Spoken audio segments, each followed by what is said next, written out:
tayo guys kasi galing tayo sa trabaho ngayon. Tapos maaga kasi bumalik yung amo kong lalaki. Ano pa siya babalik? Mga hapon pa siya babalik. Pagkatok niya, agoy, yung amo kong lalaki. Kakain sana ako dun sa bahay nila. Kasi may dala-dala naman ako tinapay at saka kape. Kaso lang bumalik siya, nahiya naman ako. Kaya dito na lang ako kumain sa may Asian food. Dito sa may Uneri. Mura lang siya guys. Mura lang yung pagkain. Ayan oh. Ayan oh. Sa halagang 25 guys. Mayroon na akong beef at saka rice. Ang dami pa niya. Busog na ako niyan. Sobrang dami pa. Kaya sa mga gustong kumain, sa mga taga dito, sa gustong kumain, punta kayo dito sa may Asian food. Asian food. Napaka-affordable lang ng pagkain. Ayan. Kain muna ako guys. Nagutom talaga ako. Sobra pang init. Yan yung in-order ko guys. Oh, halagang 25 lang. 25 lei. Meron ka ng rice tsaka beef. Napakadami pa. So, tapos yung drinks ko, Sprite na lang. Yan. Dami. Busog na ako nito. Pag kumakain, mag-i-edit din ako ng video. Kasi ano to. So, walang time guys mag-edit.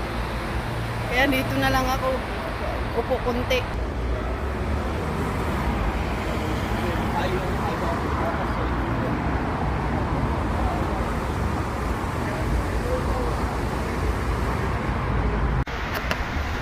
Kain muna tayo guys.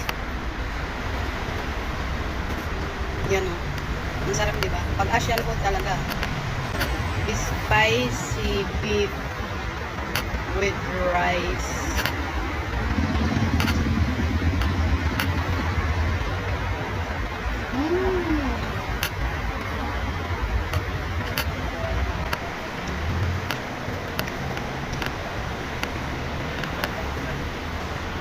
Nagutom kasi ako guys. Hindi kasi sanay ako kumakain. Mabigat pa. Kasi mabigat yung tiyan ko pag kumakain ako ng rice or mabigat na pagkain. Yung heavy na pagkain ka. Kaso lang, medyo nagutom ako. Kaya kumain ako. Mura lang dito sa Asian food. Marami pang pagpipilian. Kaya nag-stack muna ako dito. Kumain. Kumain na ba kayo guys? Yan o. Ang sarap talaga ng beef. Spicy beef.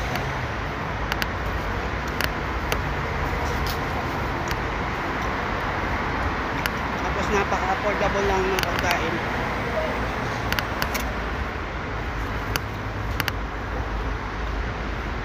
Malapit ko na nga maubos eh. Upo muna ako dito guys habang nag-aantay ng metro. Sobrang busog ko doon sa kinain ko. Kasi ano yun, umbok yun eh. Isang order. Kaya napaka-affordable lang talaga doon pag kumain ka doon. Kaya sa lahat ng mga taga dito, dito lang malapit sa amin, kumain na kayo doon. Asian food. Hindi ko talaga ipagpapalit ang Asian food guys. Kaya mostly sa mga pinupuntahan namin, Asian food talaga.